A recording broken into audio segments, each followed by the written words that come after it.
Hello दोस्तों, आज हम अपने पहले चैप्टर की शुरुआत करेंगे और शुरुआत हम आईबॉल के जनरल डायमेंशन से करेंगे। इस चैप्टर में बेसिकली हम आईबॉल की बेसिक एनाटॉमी और एम्ब्रियोलॉजी डिस्कस करेंगे और कुछ स्ट्रक्चर्स के जनरल एनाटॉमी स्ट्रक्चर की जनरल एनाटॉमी डिस्कस करेंगे रिगार्डिंग आईबॉल। तो शुरुआत करते हैं आईबॉल के डायमेंशन से। तो सबसे पहले डायमेंशन समझ लेते हैं कि कैसे होता है।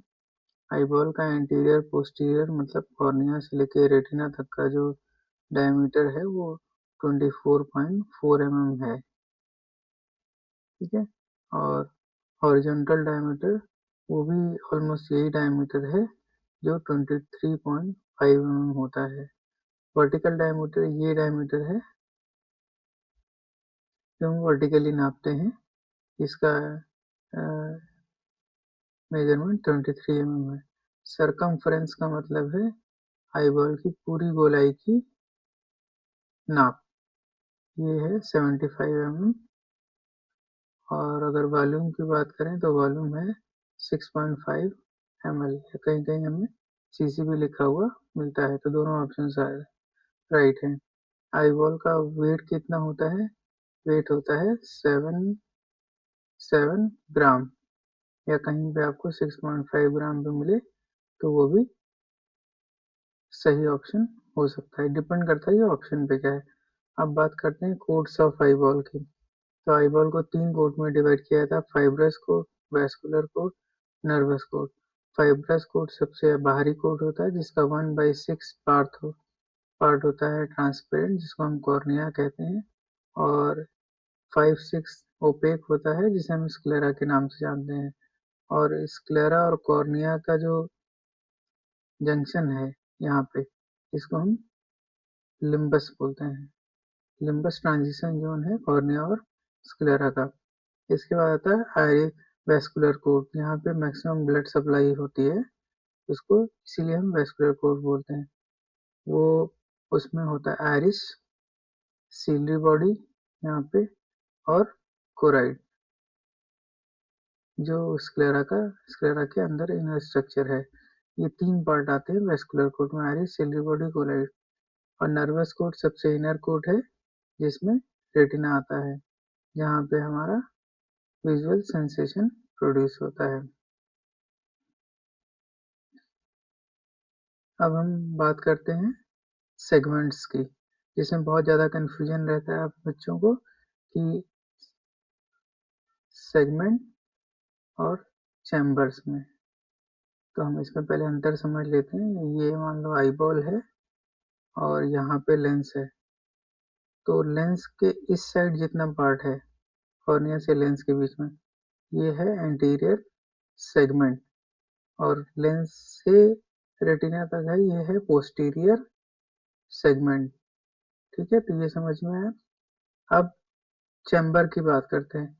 चैम्बर ऐसे डिफाइन करेंगे कि ये आईबॉल है, तो कॉर्निया से आइरिस तक का जो स्पेस होगा वो एंटीरियर चैम्बर होता है, और आइरिस और लेंस के बीच का जो स्पेस है वो है पोस्टीरियर चैम्बर। ठीक है। तो एंटीरियर सेगमेंट में कौन कौन से स्ट्रक्चर आएंगे? सेगमेंट यानी लेंस से पहले का स्ट्रक्चर: कॉर्निया, आइरिस, लेंस और एक्वस ह्यूमर, जो कि लिक्विड वाटरी लिक्विड है जो एंटीरियर चैम्बर में फिल होता है। फिर एंटीरियर चैम्बर की बात करते हैं। एंटीरियर चैम्बर, जैसे मैंने बताया, कॉर्निया और आइरिस के बीच का स्पेस है जिसकी डेप्थ 3 mm होती है, एवरेज 2.5 से 4.4। और इसमें एक्वस का वॉल्यूम 2.25 ml होता है। और यहाँ पे प्यूपिल प्रेजेंट है जो कम्युनिकेशन में एंटीरियर पोस्टीरियर चैम्बर में। Posterior chamber space between lens and iris, और यहाँ पे वॉल्यूम है एक्वस ह्यूमर का 0.6 ml। पोस्टीरियर सेगमेंट में कौन कौन से स्ट्रक्चर हैं? विट्रस ह्यूमर, रेटिना, कोराइड और ऑप्टिक डिस्क, ये सारे पोस्टीरियर सेगमेंट में प्रेजेंट हैं। इसके बाद है विजुअल पाथवे। विजुअल पाथवे के स्ट्रक्चर है optic nerve, optic chiasma, optic tract, lateral geniculate body, optic radiation, और एंड होता है ऑसिपिटल कॉर्टेक्स में। अब उसके बाद कुछ और स्ट्रक्चर हैं जैसे ऑर्बिट और ऑकुलर अपेंडेजेस। आईबॉल जो है एक बोनी ऑर्बिट में प्रेजेंट होता है इस तरीके से, ये आईबॉल है और ये ट्रायंगुलर शेप ऑर्बिट होता है जहाँ पे आईबॉल प्रेजेंट है। और इसके कुछ अपेंडेजेस हैं, अपेंडेजेस मतलब बाहरी structure, eyelid, conjunctiva, lacrimal apparatus, eyebrows. इनका मेन फंक्शन है प्रोटेक्शन और लुब्रिकेशन प्रोवाइड करना। तो ये एक जनरल ओवरव्यू है आईबॉल के एनाटॉमी का। अब डिस्कस करते हैं आईबॉल की एम्ब्रियोलॉजी। एम्ब्रियोलॉजी में सबसे मेन पॉइंट ये है कि डेवलपमेंट ऑफ आईबॉल स्टार्ट होता है 3rd वीक या 22nd डे। ये मोस्ट इम्पॉर्टेंट फैक्ट है जो आपको याद रखना है। 3 लेयर से डेवलपमेंट होता है बेसिकली आई में। एक्टोडर्म, इसमें surface ectoderm, neuro ectoderm, mesoderm और तीसरा एंडोडर्म। ये इतना सिग्निफिकेंट नहीं है क्योंकि एंडोडर्म से कोई भी स्ट्रक्चर आई में फॉर्म नहीं होता है। ये हमेशा आपको ध्यान रखना है कि एंडोडर्म से कोई भी स्ट्रक्चर फॉर्म नहीं होता है। सारे स्ट्रक्चर मोस्टली एक्टोडर्म और मेसोडर्म से फॉर्म होते हैं, और एक्टोडर्म में specially surface ectoderm, neuro ectoderm. तो एक एक करके हम अब डिस्कस करते हैं कि सरफेस एक्टोडर्म से क्या है, न्यूरो एक्टोडर्म से क्या है, ठीक है, और मेसोडर्म से क्या है। सरफेस एक्टोडर्म से skin of eyelid, lens, lacrimal gland, epithelium of cornea and conjunctiva. अब इसको याद करना थोड़ा मुश्किल है तो एक एब्रिविएशन हम याद रख सकते हैं, SLLE। तो S का मतलब है skin of lid, L lens, L दूसरे L का मतलब है lacrimal gland, E epithelium of cornea and conjunctiva. तो ये सारे स्ट्रक्चर सरफेस एक्टोडर्म से डेवलप होते हैं। बेसिकली इसमें वो स्ट्रक्चर है जो आईबॉल में इंटीरियरली प्रेजेंट है। दूसरा है न्यूरो एक्टोडर्म। न्यूरो एक्टोडर्म में भी हमने एक एब्रिविएशन फॉर्म किया है, रोम, ROME। तो रोम से रेटिना, यहाँ पे RET होगा, रेटिना। O से ऑप्टिक नर्व, आई से, M से मसल्स ऑफ आइरिस, और चौथा है epithelium of iris and ciliary body, E से epithelium of iris and ciliary body. और एक और मोस्ट इम्पॉर्टेंट फैक्ट है कि सेकेंडरी और टर्शियरी विट्रस। सेकेंडरी विट्रस जो मेन विट्रस है जो जेल फॉर्म में पाया जाता है, और टर्शियरी विट्रस जिसको हम जोनूल्स भी बोलते हैं, वो किससे डेवलप होता है, वो भी न्यूरो एक्टोडर्म से डेवलप होता है। तो ये हमें एक्स्ट्रा याद रखना पड़ेगा, ये रोम वाले एब्रिविएशन में नहीं कवर होता है। तो सेकेंडरी और टर्शियरी विट्रस किससे डेवलप होता है, न्यूरो एक्टोडर्म से, ठीक है। ये आपको थोड़ा ध्यान रखना पड़ेगा। अब अगला बात है मीजोडर्म। तो मीजोडर्म में हम एक एब्रिविएशन याद रखेंगे, MESO, मीजो। तो मीजो का फिर आगे फुल जब एब्रिविएशन को हम एक्सपेंड करेंगे तो M से muscles, specially extraocular muscles, E से endothelium of blood vessels, S से स्क्लेरा, स्पेशली टेम्पोरल स्क्लेरा, और यहाँ पे ऑकुलर प्राइमरी विट्रस है, O से। ऑकुलर प्राइमरी विट्रस का मतलब है हाइलाइट आर्टरी, जो इनिशियल स्टेज में ड्यूरिंग एम्ब्रियोनिक डेवलपमेंट लेंस को न्यूट्रिशन प्रोवाइड करती है। और फिर है कोरियो कैपिलरीज। उसके बाद है, और इसको छोड़ के जितने भी स्ट्रक्चर डेवलप होते हैं वो न्यूरल क्रेस्ट से डेवलप होते हैं। न्यूरल क्रेस्ट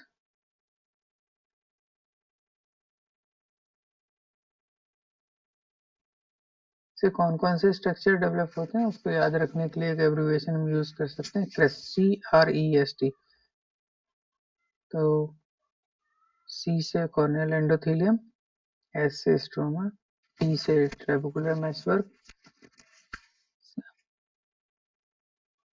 और ciliary ganglion, ciliary muscles, ciliary body band, sclera spur, sclera choroid, meninges of optic nerve, orbital bones. ये सारे स्ट्रक्चर न्यूरल क्रेस्ट से डेवलप होते हैं।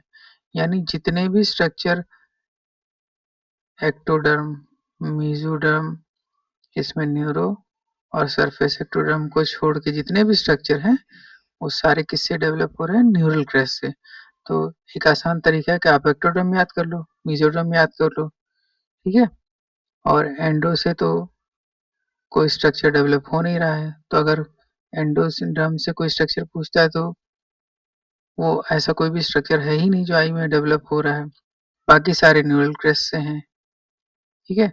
और कई बार न्यूरल क्रस्ट ना पूछ के मीसेनकाइम पूछता है, तो मीसेनकाइम का मतलब है न्यूरल क्रस्ट प्लस मेसोडर्म। इसमें हम वो सारे स्ट्रक्चर ऐड कर देंगे जो मेसोडर्म के हैं और न्यूरल क्रस्ट के हैं। So everything is form by mesenchyme except surface ectoderm और न्यूरोएक्टोडर्म। यानी मेसेनकाइम से सारे स्ट्रक्चर फॉर्म होते हैं, उनको छोड़ के जो सरफेस और न्यूरोएक्टोडर्म से फॉर्म होते हैं। अब अगला है आईलिड। इसमें हमें कुछ चीज़ों का ध्यान रखना है कि आईलिड का डेवलपमेंट स्टार्ट होता है फर्स्ट मंथ से, थर्ड मंथ में ये फ्यूज होती है और पांचवें मंथ में रिग्रेस होती है। ये कुछ फैक्ट्स हैं जो आपको ध्यान रखना है। एब्सेंस ऑफ आईलिड को बोलते हैं एब्लेफ्रॉन।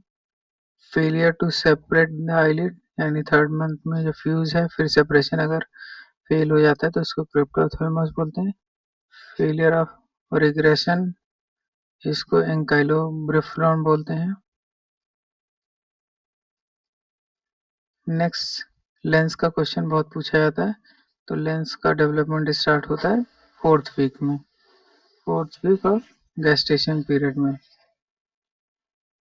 प्राइमरी लेंस फाइबर जो फॉर्म होते हैं वो बाय इलॉन्गेशन ऑफ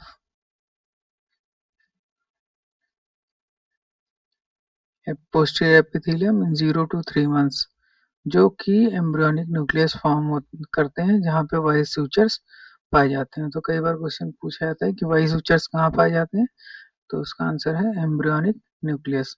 और एम्ब्रियोनिक न्यूक्लियस कौन मंथ में, किस मंथ में फॉर्म होता है, तो 0 to 3।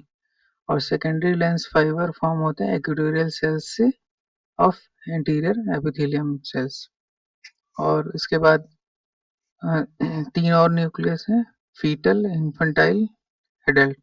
Fetal nucleus third month से 8 मंथ तक डेवलप होता है, इन्फेंटाइल बर्थ से प्यूबर्टी, और एडल्ट आफ्टर प्यूबर्टी इसकी डेवलपमेंट चलती रहती है। और कॉर्टेक्स जो कॉर्टिकल मैटर है वहाँ पे लेंस के सबसे सुपरफिशियल और यंगेस्ट लेंस फाइबर्स होते हैं, ठीक है। अब डिस्कस करेंगे लेंस कैप्सूल के बारे में। लेंस कैप्सूल एक ट्रू बेसमेंट मेम्ब्रेन है, सबसे थिकेस्ट बेसमेंट मेम्ब्रेन है बॉडी में। लेंस के ज्यूनुल्स का डेवलपमेंट स्टार्ट होता है 10th week of gestation period में। लेंस अपना न्यूट्रिशन रिसीव करता है एम्ब्रियोनिक पीरियड में, फीटल पीरियड में, फ्रॉम ट्यूनिका वैस्कुलोलेंटिस। मैकुला का डिफरेंशिएशन स्टार्ट होता है 11th वीक में। ऑर्बिटल फिश्योर इसका क्लोजर होता है 6 to 7th वीक में। ये इसलिए इम्पोर्टेंट है क्योंकि अगर ऑर्बिटल फिशर क्लोज नहीं हो पाता तो आइरिस कोलोमा या रेटिनल कोलोमा कॉज करता है, जो इस तरीके से हमें आई में दिखाई देता है। ये भी ज्यादातर इंफ्रोनेजल ही देखने को मिलता है। नेक्स्ट हम डिस्कस करेंगे विट्रस के बारे में। प्राइमरी विट्रस, जिसको हम हेलाइड आर्टरी भी करते हैं, इसका डेवलपमेंट फर्स्ट मंथ में स्टार्ट होता है, फोर्थ मंथ में ये रिग्रेस होने लगता है और कम्प्लीटली रिग्रेस हो जाता है 8th मंथ तक। सेकेंडरी विट्रस को हम डेफिनेटिव विट्रस बोलते हैं और टर्शियरी विट्रस का मतलब है ज़ोनुल्स। ये फैक्ट्स आपको याद रखने होंगे। अब न्यूरॉन्स के बारे में डिस्कस कर लेते हैं, जो क्वेश्चन काफी पूछा था कि फर्स्ट ऑर्डर न्यूरॉन कौन सा है, सेकंड ऑर्डर न्यूरॉन कौन सा है, third order. First order rodents कौन है, सेकंड ऑर्डर बाइपोलर सेल्स है, थर्ड ऑर्डर गैंग्लियोनिक सेल्स है। कुछ कोलेजन्स के टाइप हैं जो स्पेशली आई में पाए जाते हैं, जिनके ऊपर कई बार क्वेश्चन पूछा गया हुआ है। कॉर्निया में कोलेजन टाइप 1 है, लेंस में कोलेजन टाइप 4 है और विट्रस में टाइप 2 है। अब कुछ डेवलपमेंटल माइलस्टोन्स हैं जो ड्यूरिंग बर्थ और आफ्टर बर्थ जो इम्पोर्टेंट है, जिसके ऊपर क्वेश्चंस कई बार पूछे गए हैं, कि वो हम पॉइंट वाइज डिस्कस करेंगे। एक्सियल लेंथ एट बर्थ कितनी होती है? 16.5 mm। और आई बॉल फुल्ली डेवलप होती है 7 से 8 साल की एज में, जहाँ पे एक्सियल लेंथ जो 22 से 24 mm हो जाती है। At birth refractive error hyperopic होता है +3 डायप्टर। कॉर्निया का डेवलपमेंट स्टार्ट होता है 6 वीक में, और एट बर्थ 10 mm होता है। और बर्थ के समय कॉर्निया स्टीप होती है, और जैसे जैसे एडल्ट साइजिंग हो, होता जाता है, धीरे धीरे थोड़ी सी फ्लैट होती चली जाती है, और by the age of 2 years cornea get its adult size. Lens पूरी लाइफ ग्रो होता है। रेटिना का डिफ्रेंसिएशन कंप्लीट हो जाता है except macula which will develop by the age of 6 month। तो इसीलिए 6 महीने के बाद सिरोप्सिस और ये एकोमोडेशन वगैरह या फिक्सेशन पूरी तरीके से डेवलप होता है। आफ्टर 6 months, अगले पॉइंट है ये, कि after 6 months stereopsis and accommodation is fully develop, यानी आई का पूरा कोऑर्डिनेटेड मूवमेंट कब आता है? 6 महीने पे। यूविया का डेवलपमेंट कंप्लीट होता है by the age of 5th year। Extraocular movement का डेवलपमेंट स्टार्ट होता है 5 to 6 months, 6 week of gestation period. Lacrimal glands जन्म के समय फुल्ली डेवलप नहीं होती, इसलिए एट बर्थ टीयर्स नहीं प्रोड्यूस होते। Myelination of optic nerve has reach to the lamina cribrosa at birth. Lens birth के समय स्फेरिकल होता है, और फिर उसके बाद बाइकॉन्वेक्स हो जाता है। एट बर्थ एसी शैलो होता है और एंगल थोड़ा नैरो होता है। प्यूपिल भी स्मॉल रहता है और फुली डायलेटेड नहीं रहता है। Eyelid start develop by second month of gestation period. Lacrimal gland का डेवलपमेंट स्टार्ट होता है second month of gestation period. Retina का डेवलपमेंट स्टार्ट होता है 6 to 8 week of gestation period, और सेकेंडरी विट्रस स्टार्ट होता है डेवलपमेंट होना by the age of 6 week। अब हम कुछ स्ट्रक्चर्स की जनरल नोट में डिस्कस करेंगे, इसमें सबसे पहला और सबसे कॉमन है कॉर्निया। कॉर्निया एक ट्रांसपेरेंट और एवेस्कुलर स्ट्रक्चर है।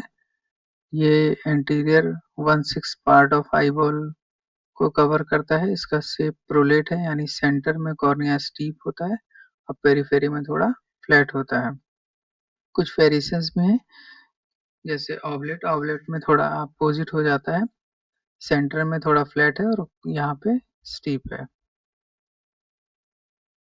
डायमेंशंस के बारे में बात करें तो कॉर्निया की जो हॉरिजॉन्टल डायमेंशन है वो 11.75 mm है, और वर्टिकल 11 mm है। पोस्टीरियर सरफेस का जो डायमीटर है वो इक्वल रहता है 11.5 mm, और ये सर्कुलर होती है। सेंट्रल थिकनेस 0.55 mm है। पेरिफेरल थिकनेस थोड़ी ज़्यादा होती है, 0.65 या 67। अब कुछ क्लिनिकल वेरिएशंस भी होते हैं, जैसे माइक्रोकॉर्निया। अगर कॉर्निया का साइज 10 mm से कम है एट बर्थ या एडल्ट में, तो उसे माइक्रोकॉर्निया बोलेंगे। मेगैलोकॉर्निया का मतलब है एट बर्थ 12 mm से ज़्यादा है, और एडल्ट साइज में अगर 13 mm से ज़्यादा है तो वो मेगैलोकॉर्निया में। कॉर्निया प्लेना का मतलब है कॉर्निया काफ़ी फ्लैट है। नैनो ऑफ्थेल्मोस एक टर्म है, इसका मतलब है स्मॉल नॉर्मल आई, मतलब पूरी की पूरी आई छोटी है बट वो नॉर्मल है। माइक्रो ऑफ्थेल्मोस का मतलब है आई बॉल छोटी है और उसमें एबनॉर्मलिटी है। ठीक है, तो नैनो और माइक्रो में ये अंतर है। नैनो मतलब normal small eye, microphthalmos abnormal small eye. अब इसके रेडियस ऑफ कर्वेचर के बारे में डिस्कस करते हैं। इसका anterior radius of curvature 7.8 mm है, पोस्टीरियर 6.5 है। Total refractive power at birth 53 dioptre होती है, यानी स्टीप होता है। और एडल्ट में एंटीरियर की पावर, एंटीरियर कर्वेचर 48 डायप्टर है, पोस्टीरियर -0.5 है, रिफ्रैक्टिव इंडेक्स 1.376 है। अब लेयर्स के बारे में डिस्कस करते हैं। कॉर्निया की टोटल 6 लेयर्स हैं, जो नए लिटरेचर के अकॉर्डिंग है। सबसे पहली है एपिथेलियम। एपिथेलियम की थिकनेस 5 टू 90 माइक्रोन होती है। 5 से 6 लेयर होती हैं। सबसे नीचे बेसल लेयर है, उसके ऊपर विंग सेल लेयर है, 2 से 3 लेयर, फिर सुपरफिशियल फ्लैटेंड सेल है। और कॉर्निया को रीजनरेट होने के लिए 6 टू 8 डेज लगते हैं, अगर एक बार कॉर्निया डैमेज हो जाता है, और ये सेंट्रीफ्यूगल पैटर्न में रीजनरेट होता है। अगली लेयर है बोमन्स मेम्ब्रेन या बोमन्स लेयर, जिसकी थिकनेस 8 से 14 माइक्रोन है, जिसमें कोलेजन फाइबर होते हैं और मोस्ट रेजिस्टेंट लेयर होती है टुवर्ड्स द इंजरी, यानी ये इंजरी से काफी हद तक हमें प्रोटेक्ट करती है। लेकिन इसका एक डिसएडवांटेज है कि ये जनरेट एक बार डैमेज होने पर रीजनरेट नहीं हो पाती है। स्ट्रोमा थर्ड लेयर है कॉर्निया की, और जो सबसे थिकेस्ट लेयर है, 90% ऑफ जो थिकनेस है वो स्ट्रोमा की होती है। इसमें जो कोलेजन फाइबर्स हैं पैरेलल अरेंज होते हैं, पैरेलली इस तरीके से, जिसकी वजह से कॉर्निया की ट्रांसपेरेंसी मेंटेन होती है। इसमें 3 तरीके की सेल्स पाई जाती हैं। केराटोसाइट्स जो कोलेजन प्रोड्यूस करते हैं, हिस्टोसाइट्स एंड लिम्फोसाइट्स, ठीक है, और कोलेजन फाइबर तो होते ही हैं। जिसमें मेनली टाइप 1 कोलेजन है, जहाँ जो हमने पहले डिस्कस किया था। अगली लेयर है दुआस लेयर। इसकी थिकनेस है 6.5 से 13.9 माइक्रोन। ये अब तक की सबसे टफेस्ट लेयर मानी जाती है, और स्ट्रोमा और डेसिमेट्स मेम्ब्रेन के बीच में है।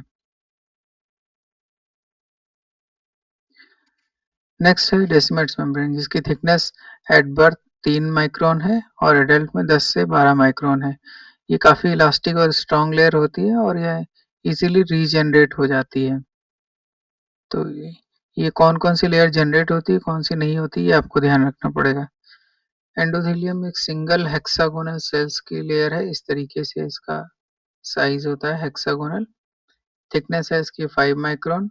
सेल डेंसिटी इंपॉर्टेंट है। बर्थ पे कितनी, 6000 पर मिलीमीटर स्क्वायर, और एडल्ट में 2400 टू 3 mm स्क्वायर, ठीक है।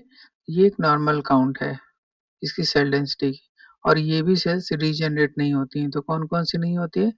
एक तो बोमस मेम्ब्रेन नहीं होती है, दूसरी एंडोथेलियल सेल्स रीजनरेट नहीं होती है। एपिथेलियम रीजनरेट हो जाती है, ठीक है। डेसिमेट्स मेम्ब्रेन भी रीजनरेट हो जाती है, और इसका मेन फंक्शन है एक बैरियर का काम करना, और कॉर्निया में वाटर के बैलेंस को मेंटेन करना, जो एक सोडियम पोटेशियम पंप के थ्रू होता है। और अगर इसकी सेल्स का जो नंबर है वो 500 से कम हो गया, तो कॉर्नियल डीकम्पनसेशन स्टार्ट हो जाता है, यानी कॉर्निया धीरे धीरे मेल्ट होने लगता है। ब्लड सप्लाई में कॉर्निया एक एवेस्कुलर स्ट्रक्चर है। नर्व सप्लाई की बात करें तो cornea is supplied by fifth nerve, जिसको हम ट्राइजेमिनल नर्व कहते हैं, और मैक्सिमम सप्लाई कॉर्निया के सेंटर पे होती है। उसके पोस्टीरियर पार्ट में, यानी ये अगर ऐसे कॉर्निया है, पोस्टीरियर पार्ट में नर्व सप्लाई नहीं होती है, ना ही डेसिमट्स में है, ना ही एंडोथेलियम सेल में है। तो मैक्सिमम सप्लाई एंटीरियर पार्ट में है, और वो भी कहाँ पे है, सेंटर में है। बायोकेमिस्ट्री की बात करें तो 80% वाटर है कॉर्निया में, 20% सॉलिड है। अब कॉर्नियल मेटाबॉलिज्म की बात करें तो मोस्ट एक्टिव लेयर इसमें है एपिथेलियम और एंडोथेलियम, जहाँ पे सारी मेटाबॉलिक एक्टिविटीज चलती हैं। कॉर्निया को ऑक्सीजन कहाँ से मिलता है? टीयर फिल्म से और लिम्बल ब्लड वेसल से, और दूसरा एंडोथेलियम के थ्रू एक्वस ह्यूमर से। और ग्लूकोज का सोर्स का कौन सा है? Aqueous humour. इसमें एक रेस्पिरेटरी कोशेंट होता है, कॉर्निया का 1 है। कई बार इस पे क्वेश्चन पूछा जा चुका है, तो ये आपको याद रखना पड़ेगा। अमीनो एसिड्स कहाँ से मिलते हैं? एक्वस ह्यूमर से, क्योंकि एक्वस ह्यूमर लगातार सर्कुलेट होता है। ट्रांसपेरेंसी एक इम्पॉर्टेंट फैक्टर है। कॉर्नियल ट्रांसपेरेंसी में बहुत सारे फैक्टर्स मदद करते हैं। सबसे पहला tier film, clear tier film होने की वजह से कॉर्निया की ट्रांसपेरेंसी मेंटेन रहती है इंटीरियरली। कॉर्निया एक एवेस्कुलर स्ट्रक्चर है, तो कोई उसमें हिंड्रेंस नहीं, कोई ब्लड वेसल्स नहीं है। रेगुलर अरेंजमेंट है, इस तरीके से कॉर्निया में जो फाइबर्स हैं वो रेगुलर पैटर्न में अरेंज हैं, तो लाइट इजीली यहाँ से क्रॉस कर जाती है। डिहाइड्रेटेड स्टेट में कॉर्निया में एक वाटर का जो कंटेंट है वो एक डेफिनिट अमाउंट में मेंटेन रहता है। यहाँ पे जैसे हमने देखा कि कॉर्निया में 80% वाटर है, ठीक है। तो वो 80% की मेंटेन होने की वजह से कॉर्निया की ट्रांसपेरेंसी मेंटेन रहती है। अगर 80% से ज़्यादा हो जाएगा तो कॉर्नियल एडिमा हो जाएगा, ठीक है। और नॉर्मल आईओपी मतलब आईओपी भी हेल्प करता है इसकी ट्रांसपेरेंसी में।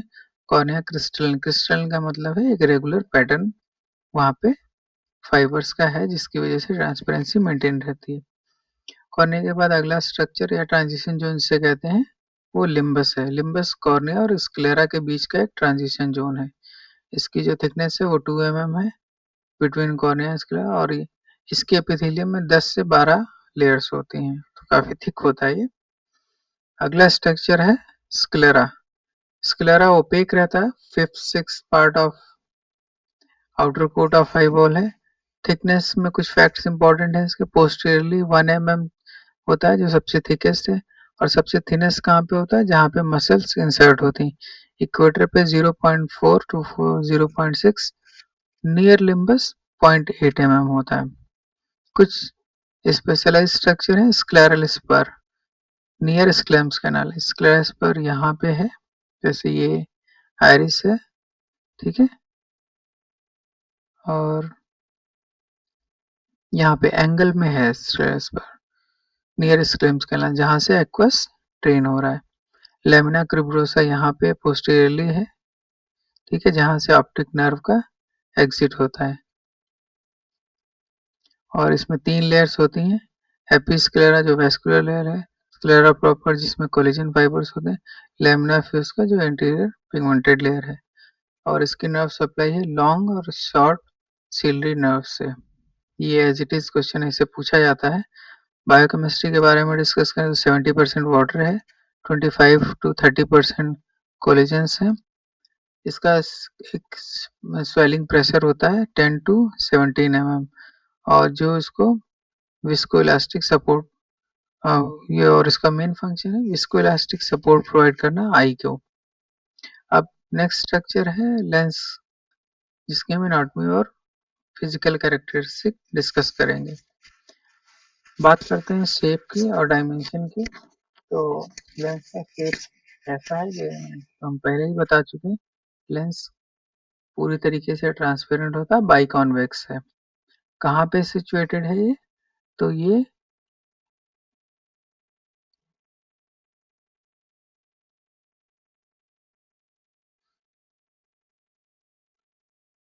इस सिचुएशन में है, एक विट्रस के जस्ट इंटीरियर एक सॉसर से डिप्रेशन है जिसको पटेलर फोसा बोलते हैं।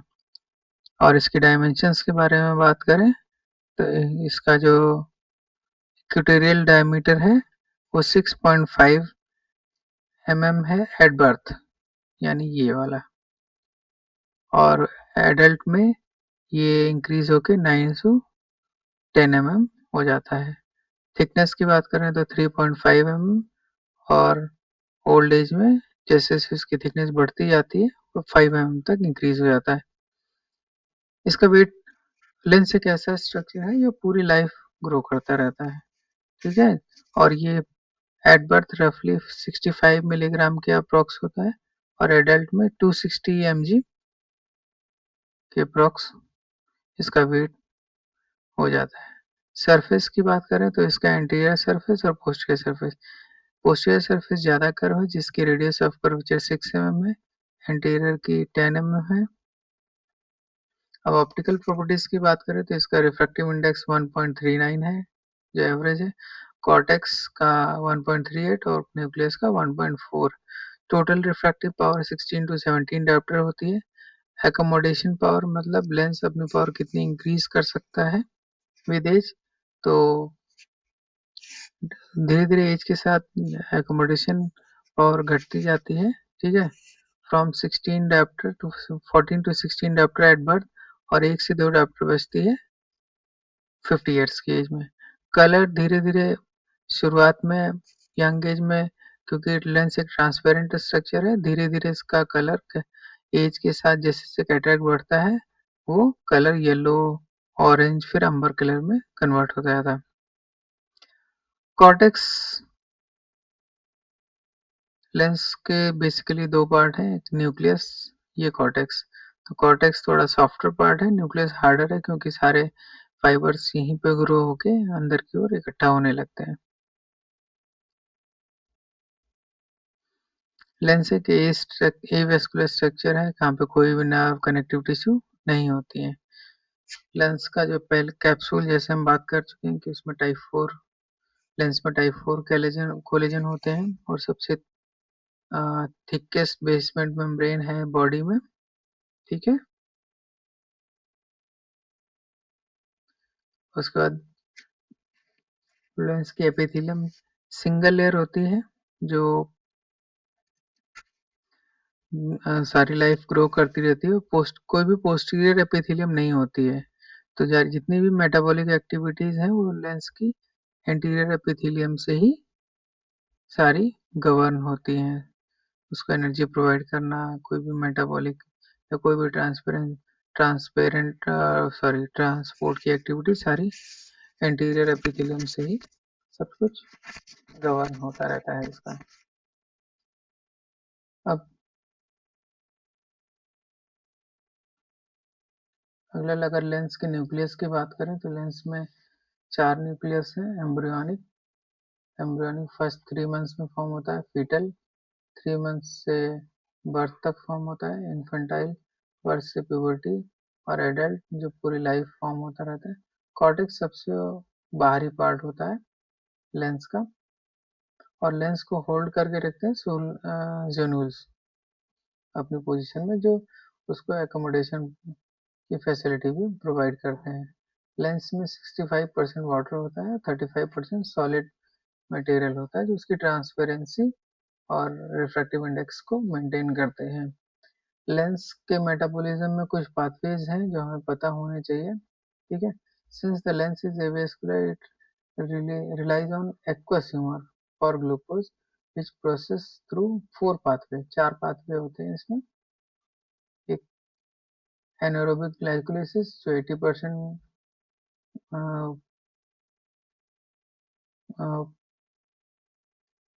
कंपोज 80% उसको पाथवे में हेल्प करता है, ठीक है, जिसका कंपोजिशन 80% है। क्रेब साइकिल 3%, एचएमपी 14% और सॉर्बिटॉल पाथवे 5%।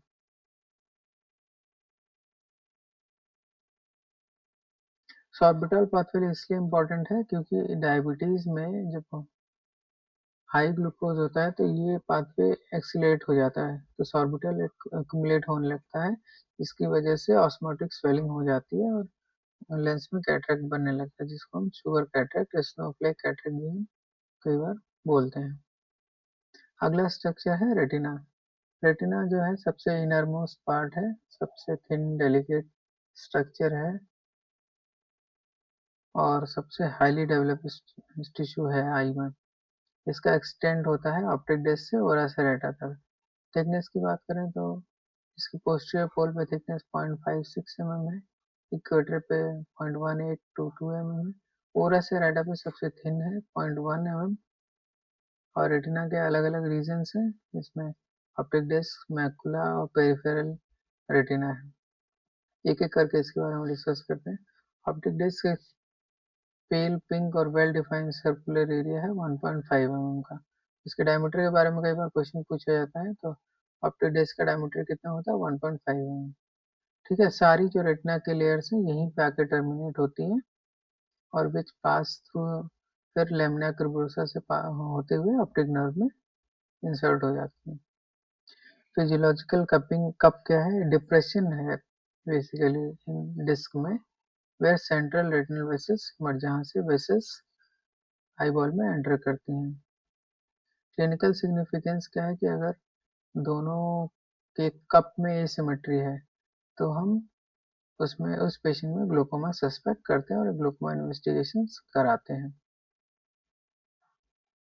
अगला स्ट्रक्चर है macula लुटिया, situated at the posterior pole and temporal to the optic disc between the temporal vascular arteries। Dimension कितनी है इसकी, ये इंपॉर्टेंट है, 5.5 mm in diameter।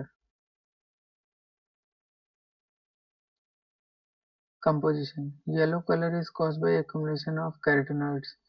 इसका येलो कलर कैरोटीनॉइड्स की वजह से होता है, which acts as a antioxidant and blue filter के तरीके से काम करता है। इसके सब डिवीजन से फोविया सेंट्रालिस, उसके अंदर का सेंट्रल 1.5 डायमीटर फोविया सेंट्रालिस कहलाता है। फिर उसके भीतर 0.35 डायमीटर जो का जो एरिया है वो कहलाता है फोविया, जहाँ पे highly concentrated cone cells present होते हैं। फिर एक जो उसके अंदर एक छोटा सा टाइनी डिप्रेशन है उसको अम्बो बोलते हैं हम। ठीक है। पैराफोवियल और प्रीफोवियल एरिया का मतलब है 0.5 mm wide belt surrounding the foveal margin, और perifoveal 1.5 wide belt surrounding the parafoveal area. तो ये इतना इंपॉर्टेंट नहीं है, ये दोनों मेन, ये ऊपर के तीन स्ट्रक्चर इंपॉर्टेंट है। जब हम पेरिफेरी के बारे में डिस्कस करेंगे तो near periphery 1.5 wide range around the macula lutea, mid periphery, far periphery. ठीक है, इसमें सबसे इंपॉर्टेंट है ओरस सेरेटा। ये 10 serrated peripheral region where retina ends, ये रेटिना का सबसे मोस्ट पेरिफेरल रीजन है जहाँ पे जाके रेटिना ऐसे एंड हो जाता है। ठीक है, जहाँ और वहाँ के बाद सिर्फ चिलरी बॉडी बिगेन होती है। It is a watershed zone between vascular system, making the peripheral degeneration common. अब बात करते हैं रेटिना की लेयर्स के बारे में। तो रेटिना में बेसिकली 10 लेयर्स होती हैं। ठीक है, तो 10 लेयर कौन कौन सी हैं वो डिस्कस कर लेते हैं। From outer to innermost, तो सबसे आउटर मोस्ट यानी अगर ऐसे बात करें यहाँ पे, और फिर यहाँ से शुरुआत होती है आरपी। ठीक है, और यहाँ पे है internal limiting membrane. Outer to inner चलते हैं। आरपी लेयर है, सिंगल हेक्सागोनल सेल्स होती हैं जो outer blood retinal barrier form करती हैं। उसके बाद है रोड्स एंड कोन्स की सेल्स, रोड्स एंड कोन्स। ठीक है, फिर है external limiting membrane, outer nuclear layer, outer plexiform layer, inner nuclear layer, inner molecular layer, inner plexiform layer, ganglionic cell layer, nerve fibre layer और internal limiting membrane. तो अब हम discuss कर लेते हैं रोड्स एंड कॉन्स के बारे में, जो काफी क्वेश्चन पूछे जाते हैं इसके बारे में कि रोड्स क्या है, कॉन्स क्या है और कितने नंबर्स होते हैं, उनका फंक्शन क्या है। रोड्स का जो नंबर है 120 मिलियन है, इसका 6.5 मिलियन है। रोड्स बेसिकली हमें लो लाइट में देखने के लिए मदद करते हैं, और कॉन्स फोटोपिकल डे लाइट में बेसिकली कलर डिफ्रेंसिएशन के लिए इंपॉर्टेंट होती हैं। रोड्स में जो विजुअल पिगमेंट्स है रोडोप्सिन है, कॉन्स में आइडोप्सिन है। ठीक है, और रोड्स फोविया पे नहीं होती हैं, इसकी पैराफोवियल रीजन पे, यानी पीक डेंसिटी होती है 5 to 6 mm from the fovea, और इसकी हाईएस्ट डेंसिटी होती है फोविया पे कलर डिफ्रेंसिएशन के लिए। ब्लड सप्लाई, पहले आउटर 4 लेयर जो होती हैं, pigment epithelium to outer nuclear layer, ये कोरियो कैपिलरीज से ब्लड मिलता है इनको। इनर 6 लेयर जो है आउटर प्लेक्सिफॉर्म से inner limiting membrane, supplied by central retinal artery. Fovea में कोई भी वेसल्स नहीं होती हैं। ठीक है, ये vascular area mainly supplied by chorio capillaries, basically वहां पे जाके ऐसे इस तरीके से वेसल्स एंड हो जाती हैं। तो मेन फोवियल एरिया में कोई भी ब्लड सप्लाई नहीं होती। दो बैरियर हैं, इनर और आउटर। इनर बैरियर है tight junction of retinal capillaries endothelial cells की वजह से, और आउटर बैरियर है आरपीई लेयर। ये दो रेटिनल ब्लड बैरियर होते हैं, ये आपको याद रखना पड़ेगा। अब बात करते हैं विजुअल पाथवे की। Visual pathway release sensation from the eyeball to occipital region. Eyeball से किसी भी सेंसेशन को पास करने के लिए एक पाथवे है जिसको हम विजुअल पाथवे बोलते हैं, जो आई से ब्रेन तक को संदेश पहुंचाता है। कंपोनेंट्स क्या है, optic nerve, chiasma, tract, lateral geniculate body और ऑप्टिक रेडिएशन। तो अब एक एक करके इसका उन कंपोनेंट्स को हम स्टडी करेंगे। सबसे पहला है ऑप्टिक नर्व। ये स्टार्ट होता है ऑप्टिक डिस्क से और ऑप्टिक कैज़मा तक जाता है, ठीक है। और सारी नर्व फाइबर लेयर जितनी भी हैं, backward continuation of retinal nerve fibre layer containing 1 to 2 million of axons, और इसकी टोटल लेंथ होती है 47 mm टू 50 mm, और इसको हम पार्ट्स में डिवाइड करते हैं। इंट्राओकुलर, ठीक है, ऑल्सो कॉल्ड, जिसको हम ऑप्टिक नर्व हेड बोलते हैं, ऑप्टिक डिस्क। इंट्रा ऑर्बिटल, जितना extend from globe to the orbital optic foramen, ठीक है। Sinuses in allow for eye movement. Intra canalicular, जितना हम ऑप्टिक कैनाल में इसका पार्ट लोकेटेड होता है, 6 to 9 mm। Intra canalicular 10 mm, ठीक है, which lies the cavernous sinus and converges from the chiasma, chiasma के बाद का पार्ट। ऑप्टिक chiasma एक स्पेशलाइज स्ट्रक्चर है, ठीक है, जिसकी मेजरमेंट है 12 mm हॉरिजॉन्टल और 8 mm एंटीरियर पोस्टीरियर। और इस ऑप्टिक chiasma पे जो नेजल फाइबर्स है वो एक दूसरे को क्रॉस करते हैं, दोनों आई के नेजल फाइबर्स क्रॉस करते हैं। उसके बाद है ऑप्टिक ट्रैक, ठीक है, इस तरीके से। ऑप्टिक chiasma के बाद में जो प्यूपिलरी रिफ्लेक्सेस हैं वो बेसिकली ऑप्टिक ट्रैक से गवर्न होते हैं, ठीक है। सिलेंड्रिकल बंडल्स हैं running backward from the chiasma to the lateral geniculate body, basically nerve fibres ही हैं, उसका ट्रैक्ट है ये। फिर लेटरल गैनिकुलेट बॉडी है। लेटरल गैनिकुलेट बॉडी के बाद एक्स ऑप्टिक रेडिएशन है, इस तरीके से फाइबर्स होते हैं, ठीक है।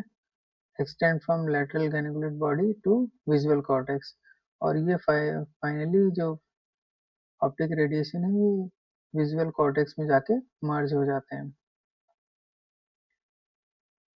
उसमें दो एरिया है, एरिया 17, एरिया 18 एंड 19। इसको हमें बहुत डिटेल में जाने की जरूरत नहीं है, ब्लड सप्लाई के बारे में डिस्कस कर लेते हैं। ब्लड सप्लाई इसकी सर्कल ऑफ जिन हेलर्स से है और रेटिनल आर्टरियोल से।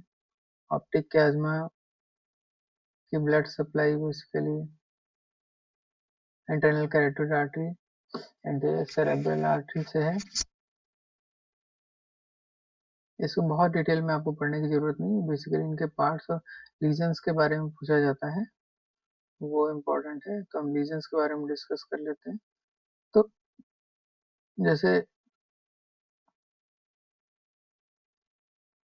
अगर ऑप्टिक नर्व के लेवल पे यहाँ पे लीजन है तो पूरा का पूरा फील्ड लॉस होगा एक आई का। और ऑप्टिक कैज़मा पे है ऐसे, तो दोनों के अगर नेजल फाइबर्स जा रहे हैं तो फील्ड लॉस टेम्पोरल होगा, इस तरीके से टेम्पोरल फील्ड लॉस, ठीक है। दोनों साइड का टेम्पोरल फील्ड लॉस होगा और नेजल फील्ड लॉस नॉर्मल रहेगा। अगर ऑप्टिक ट्रैक्ट के रेडिएशन पे यहाँ पे है तो होमोनिमस हेमिनोपिया हो। होमोनिमस हेमिनोपिया का मतलब है कि एक साइड का लॉस, सेम साइड का, इधर जैसे ये लेफ्ट है तो दोनों साइड का लेफ्ट आधा फील्ड चला जाएगा।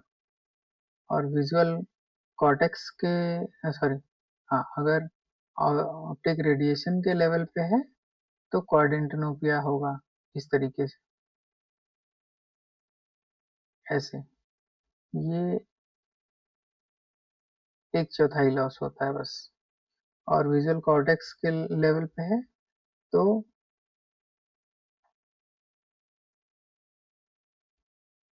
कांग्रेस होमोनिमस हेनोपिया पे विथ मैकुलर स्पेरिंग, मैकुला बचा रहता है, बाकी इस तरीके से पूरा फील्ड लॉस यहाँ पे ऐसे हो जाएगा, इस ये सिर्फ मैकुला को छोड़ के, या इसको हम ऐसे बना सकते हैं,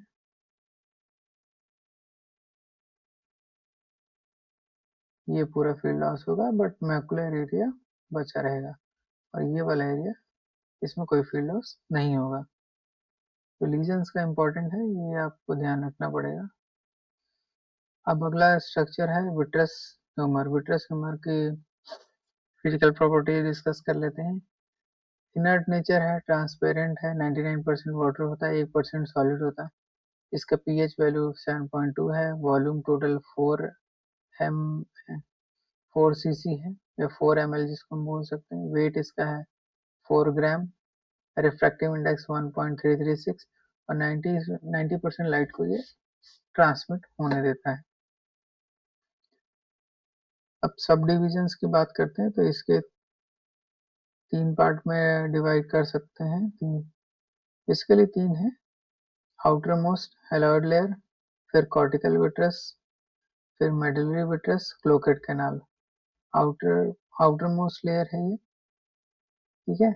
और इंटीरियरली अटैच रहता है लेंस से, जहाँ जो बर्जर स्पेस कहलाता है।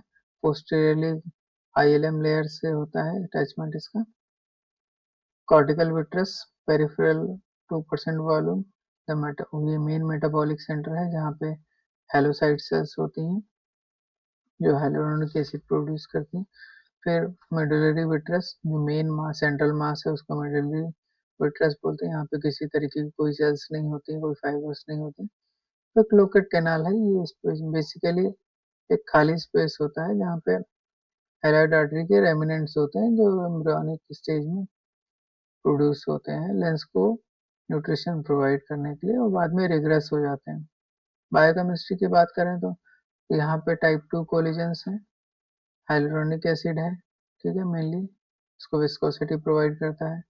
सॉल्युबल प्रोटीन्स हैं। एस्कॉर्बिक एसिड है जो एंटीऑक्सीडेंट्स के तरीके से काम कर सकते हैं। सबसे ज़्यादा इंपॉर्टेंट इसकी फिजिकल प्रॉपर्टीज और अटैचमेंट है। अटैचमेंट देख लेते हैं। सबसे स्ट्रॉन्गेस्ट अटैचमेंट इसका ओरा सेरेटा पे होता है, जहाँ पे रेटिना का जो मोस्ट पेरिफेरल पार्ट है यहाँ पे सबसे स्ट्रॉन्गेस्ट अटैचमेंट होता है। और कहाँ कहाँ पे अटैचमेंट होता है? ऑप्टिक डिस्क पे, फोविया पे, पोस्टीरियर लेंस कैप्सूल पे, ठीक है। तो ये ओरा सेरेटा और ये 4 जगह हैं।